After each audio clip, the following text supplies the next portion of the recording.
And we're live. Speaking of video games, a slight change of pace. I talked to the boys in the $50 patron, and we're gonna do a Rust wipe. We're either starting, it's today's Thursday, so we'll either find a Friday wipe and start tomorrow afternoon, or a Saturday wipe, which is probably what we'll do. So I'll have an extra day because I've been up all day and it's getting late, and I've still got more stuff to do. I don't know if I'm gonna sleep late tomorrow, but if anybody wants to get in on this, just quickly become a $50 patron tonight, and you can join us Only Saturday. Patreons are hearing this tonight. Yeah. Good point. Well, mostly. Anyway, yeah, Good we're gonna have a good time. I'm psyched. I've never done a Rust wipe with this many people before. What's your estimated team size at the moment? Well, I usually have, like, if I really want to get my friends together, there's like 8 of us that can play. So I'm assuming that a few of those guys will jump in. So I'm bringing at least 6, and so I would think at least 10 of the patrons are going to jump in, but maybe 20, because like I know a lot of them have the game, and we're going to be playing like every day for 8 hours, 10 hours a day for a week. So we could easily get up to 20, I think, grinding away.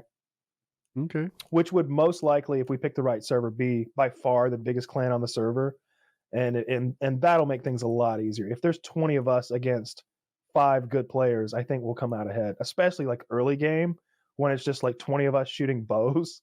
Like, it's just, our arrows will blot out the sun. Like, it's not gonna matter how good they are.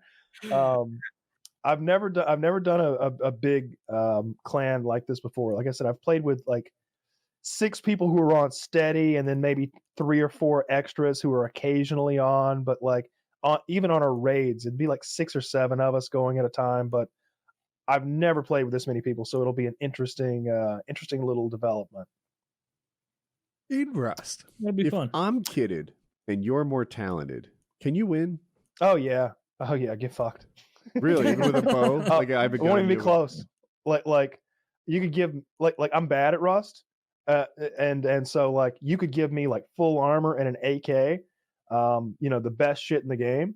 And if someone is like legit good at the game, like they're a what you put in COD terms, if they're a 3 KD player, I'm about to get embarrassed.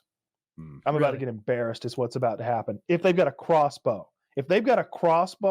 and like a revolver or a python, I'm about to get fucking embarrassed. Like actually embarrassed, not just not just like, oh, he got me. Like, all right, I'm taking a break. I'll be back in an hour. Kind of embarrassed, like that. And it's happened to me before. Like you just have to take a breather. It's so bad. I can't explain to you how valuable an AK-47 is in this game, Taylor. Like, it's the tippity top, the best. Mm-hmm. Well, it's the best, but it's not about how good it is. It's about what it took to get.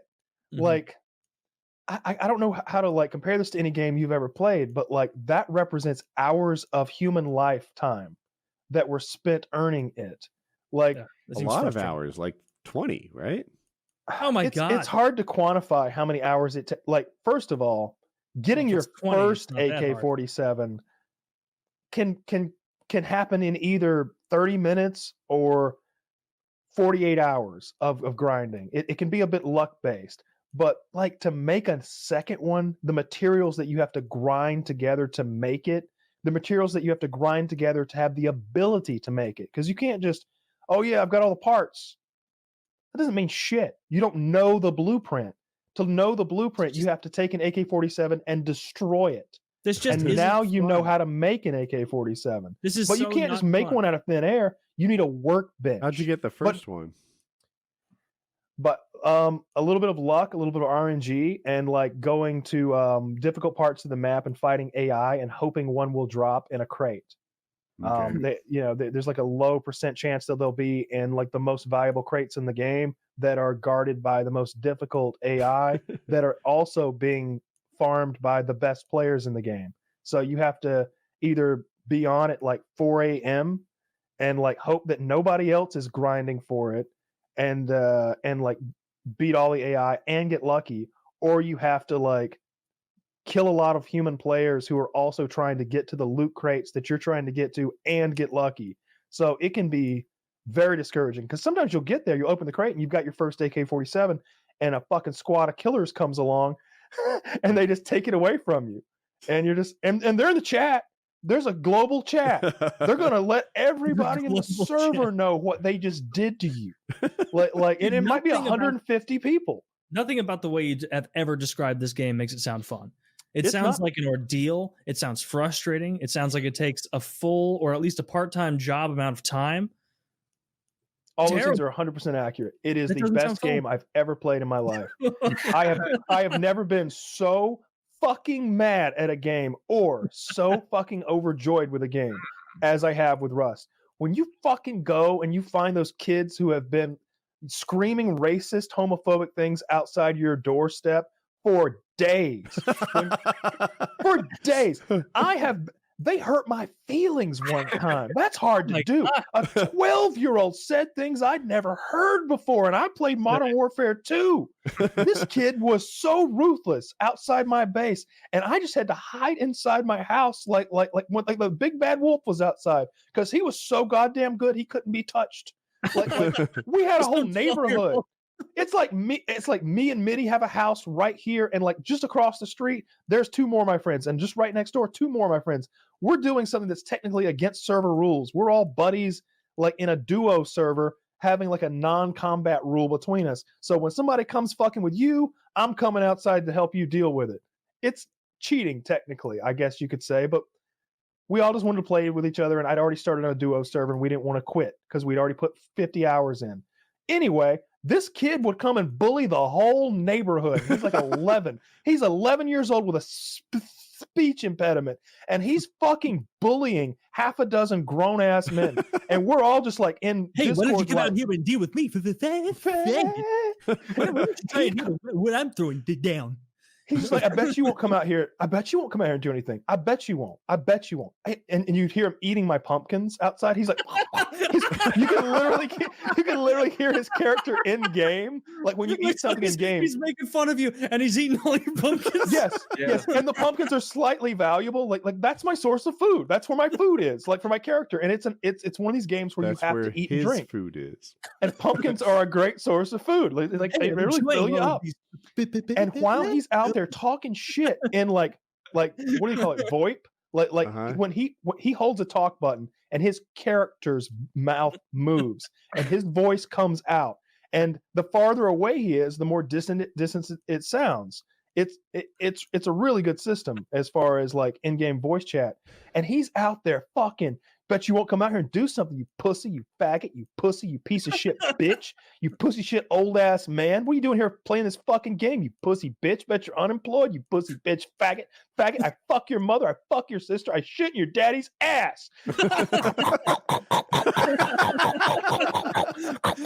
My character's not even hungry. I'm just eating it for the sake of it. And I'm just sitting there in my base with a fire burning so I don't freeze to death, because it's one of those games where you need a fire burning so you don't freeze to death. And I'm just like, this motherfucker.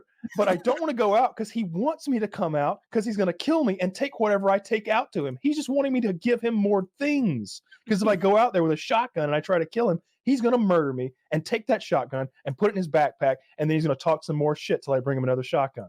That's all he's doing out there. He's farming us. He doesn't need to hit the sulfur nodes and the stone nodes. He doesn't have to chop trees because he's got us. So is he just an uber alpha and everyone is afraid of this? He was a cheater is what he was realistically. Like he was just, there's a lot of cheaters in Rust. And like he had a semi-automatic pistol with no recoil and it was fully automatic. And for the tier that we were in like the tech tree, that was God mode. Like he was just like triple headshotting us instantaneously, and we're all trying to fucking kill him with a double barrel. And it was just infuriating. I can't tell you how upset. No, he quit the server. Like a lot of the great players will play for like the first 2 days of a wipe, bully people like me, and then just like quit and go to a new server. Whereas we're all trying to like get to the top tier of tech so that we can we can leverage all of our work hours into like late night raids and just blow bases up and steal all of their things. It's very satisfying to raid in that game. But this guy was a mercenary of sorts. Yeah. Floating from server to server, causing havoc wherever he eating Yeah. pumpkins and threatening eat my pumpkins, my corn.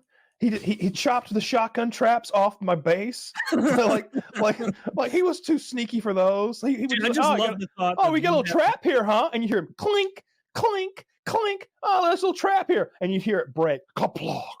Oh, what happened to your trap? And I'm just like, well, I guess it sounds like you broke my trap. Did you say anything back? I try not to engage. Like some of my friends don't get it. Like you just ignore people like that. I always do. I only talk shit if I can back it up, and I rarely can. But so every now and then you use shit the charm as your weapon, right? Every now and then you'll attempt to befriend or reason. That works a lot. Like I'm usually able to like if it's an adult, I can have an adult conversation with them, but you can't reason with a child. You can't reason with a child with a speech impediment on Rust at 3 a.m. He's already gone down a dark path in life. It was a school night. That kid's fucked. He had no business being on that game with us. Like he was clearly a child on a school night, like bullying grown men. The trash talking option might have been fun too. You could have mentioned it was a school night. You could have. There was nothing I could his say. Impediment. There was nothing I could say. Oh, you don't. The game becomes unimportant at this point, right? At this point, what matters is that you can speak without an impediment. What matters is that you have had sex before. He didn't believe me when I told him that. What are you saying? You want to fuck me? I'm 11, you pedophile. You wouldn't believe me. You can't talk your way out of that. You just got to shut up and take your beating. What you're saying is exactly what Anthony Cumia described when he played EverQuest. And he's like, and there's this one kid that was bullying me and just stole all my shit after I worked to build it. And I was he's playing Rust. He's talking about Rust.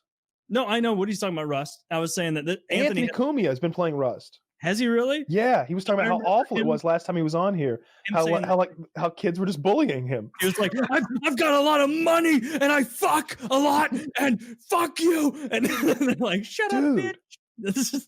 And like the Rust player base in general is incredibly toxic. Like because the name of the game is ruin everyone else's good time. Because everybody's grinding as hard as you are if they're anybody. Like if you're gonna have anything in the game, then you have grinded and worked hard for hours and hours on end. Like you just have to. There's no way around it in this game.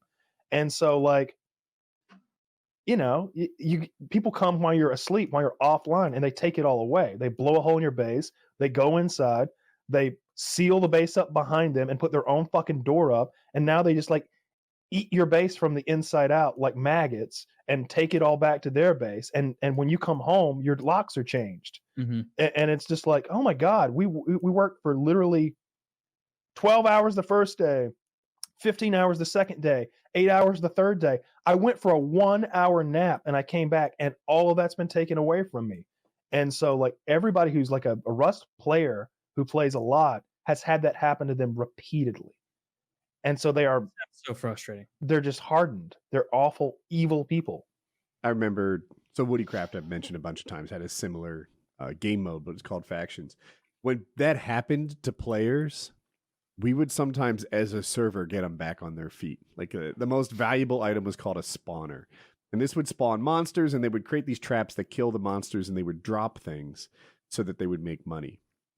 We sold spawners for real life money. But we also sold them for in-game money. It was impossible. It was really hard. So you might buy your first 6. Then once you have 6 of them, then it's just like $180 too. Like it's not nothing. And then once you have 6 of them, well, now you've got enough to earn all your way up to 50 and 70 and what have you. People would get raided. They'd steal all their stuff. So we'd be like, all right, here's 4. We just didn't want them to quit. They'd quit the server. They'd leave Minecraft, or at least Woodycraft. And it was I felt like it was good business, and it was kind to get them back on their feet again. We do that too. Like I like to think I'm a really nice Rust player. Like I usually don't have a personal grudge against the people I'm raiding. Sometimes I do, and that makes it so much more fun. Like if you know who you're after, if when you find them asleep in their base, you're like, here he is, and you're like taking screenshots as you kill them with a pickaxe, like to send to them later. That is the best moment in Rust. But sometimes you're just like raiding people because they're too close to your base or because they were just there. They were a convenient target that was like isolated, and you didn't think anybody else was going to come and counter raid you while you were blowing in, because that's incredibly upsetting. And you know, they'll come back the next day and like, hey, did you kill me? Like, what's your name? Like, he's like, Ice Prince 101. Like, yeah, I killed you. Can we have some of our stuff back? It's like, yeah, actually, yeah.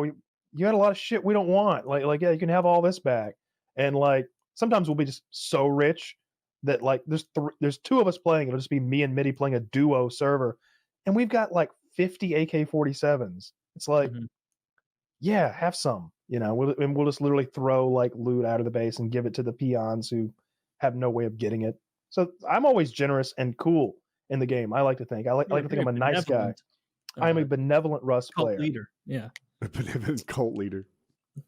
I mean, they all are, right? Yeah, we'll be flying that RSK flag over on a Rust server this weekend, though. So that's going to be well, not just the weekend, the whole fucking week. There's no way you don't just play for a weekend. Things are just getting started by Monday morning. Cool. I guess that makes sense. Yeah. So if either of you want to like pop into Rust, you don't have to. Like I told everybody else in the Discord. Pop into the Discord, like that. Yeah. That would be enough. So, because if people don't know, I don't want to play. Kyle or maybe a couple guys will share what they're doing in game, and I've done other games like poker and stuff where it's like, I don't, you know, the old thing. You're at the poker table. You look to your left. You look to the right. If you don't know who the sucker is, it's you. I already knew that. So when I go to the poker, I'm just there to watch and have fun, and sometimes I even talk trash, but I'm not betting my money. Yeah, you could definitely pop in and watch because it's going to be fun. I love this shit so much, so I'm looking forward to trying to play it with a bunch of people. I fully expect to get upset and mad, and I think that a lot of them are going to be so bad that it really upsets me. And but I'm going to do it anyway. But you're a consummate professional. So what'd you say? I said I saw you upset before. You lost at poker, and you felt like the person that beat you didn't beat you properly. He didn't beat me properly. You were very mad. You were salty. I could taste you across the internet. Yeah, it was the second hand in like three hand. Like he'd already gotten me once on a bad beat, and then he got me again on a bad beat. Like he called he just played it poorly and still won, because that's poker sometimes. But I know how to calculate poker odds, and the first time he beat me, he had like a 4% chance, but the second time he beat me, he had a 2% chance. And I was more mad. I guess I was mad at him for making such a stupid call. You were name calling, and you like at first I thought it was a bit for a little bit. Oh no, it was not a bit. No, he was genuinely upset with the way that this person played. And there was a good bit of money on the line, you know. I was if I win that hand, then I'm probably up a couple $100, but lost that hand, so now I'm sitting watching. You know, you say you can calculate poker odds. I think Woody and I can too. It's just that we look at it and go, our odds are bad. We're not going to win. Yeah. I mean, I can calculate the exact poker odds on any hand. It's not. I'm not bragging. You show me a royal flush, I can calculate they're going to win. Well, what if I've got a higher roll? Anyway, yeah, that was very upsetting. I remember exactly what you're talking about. That's literally the only time I've gotten upset in poker. Look, it was good content. Like, oh yeah, I have no apologies. You might not have enjoyed making it, but I enjoyed watching you get mad at what's the word guessing game? Codenames. That is hilarious, because you'll be like, beach. I said beach, and there'll be like umbrella on there, and they'll be like, I don't know, that's more affiliated with rain. I'm not sure if we should put that. And the other day, beach. And then you get so aggravated. Because I'm the best Codenames player there is that I've ever met. Anyway, I'm sure there are better in the world, but I haven't met them yet. Don't sell yourself short. You're the best ever. I frequently win games with 3 clues, and I was trying to win a game in 3 clues, which normally 5, 6, 7 clues, and my clue was metallic, and there were for three words, and the words that were out there were liver. Do you associate that with metallic? Maybe Not yet. No. No. Really, nobody. The taste of it is metallic. Yeah, exactly. You've had liver before. Yeah. Something that had to do with electricity, and I think maybe iron or something like that. And it was like for three. With three, you're going for at least two. That's decent. One is like, okay, well, anybody can get one. And then three is a big deal. Four is almost impossible. And they couldn't figure out liver for the longest time, and that was very upsetting for me. In fairness, like, I wouldn't. That is a stretch. There is the process of Metallic elimination, liver. though. And someone had True, I even don't know what said, the rest of the field was. yeah, I mean, with the process of elimination, you kind of get back to liver being like the only thing that could make any sense. And one of my team members had literally said, well, liver tastes metallic. And I'm just sitting there like, someone else follow up, be like, yeah, that's a good idea. Someone say something. And nobody says anything. So I know that you're going for 3 words in this game, or not? Yes. I put okay. the numeral 3 after my clue. It's a very fun game. And the game is made such that there will be a lot of conflict on the board where like, well, I would say baseball, but one of their words, it just happens to be basketball. So I'm trying to get round and like diamond, and baseball diamond, and a baseball's round, but like one of their words is basketball. So like it completely like fucks you over. Like there's a lot of situations like that where you've got to get real creative and be a bit of a human thesaurus and just figure out creative ways. And you've also got to know your audience. Sailing an ocean without saying water, and it's like, how do I accomplish that? Yeah, it's a really fun game. And but if somebody's dumb, it can be upsetting. Because like if I'm the clue giver and I fail, I'm the one getting shit for it. Everybody's gonna be like, what'd you do? But I usually win. I have an excellent record. But isn't part of the job to know your audience? It is to know your audience. But sometimes you've got to go for like, there's another guy competing against you and you're both trying to like get all your words guessed. And sometimes you're just in a situation where you've got to go for like something like I just suggested, like a 3-word clue, or you lose. It's just a flat out loss. It's like next turn, they only have to get 1 word. We got to get 3 words right now because we're not going to get another turn. And like, so that scenario pops up occasionally. It's my favorite like group game. I think we've been playing a lot of that for like over a year, and that hasn't gotten old. Like Among Us got old so fast for me. Agreed. Like I just didn't give a shit anymore who the fucking spy was or the imposter was. I didn't even want to be the imposter anymore. Oh, I want to be the imposter wires so that I don't have to connect wires. Yes, that was the only reason. Like, and that game had legs if the little tasks weren't so fucking boring. They're terrible. And also they make you keep doing them after you're dead. Yeah. No, I should be able to quit these stupid tasks. That should be my consolation prize. Exactly. Not have to do this. I should, like, the only fun part of that game is riffing with your friends. That's it. Like, even that, I mean, the game is like designed to make arguments and enemies. And that's the only fun part. I'm saying, like, it's fun to you can to have do that the part. arguments, to have the enemies. I'm much more on like zombies, for example, where you're all on the same team. Yeah. Well, I prefer that, I guess, overall, but a little bit of strife, conflict, that can be fun.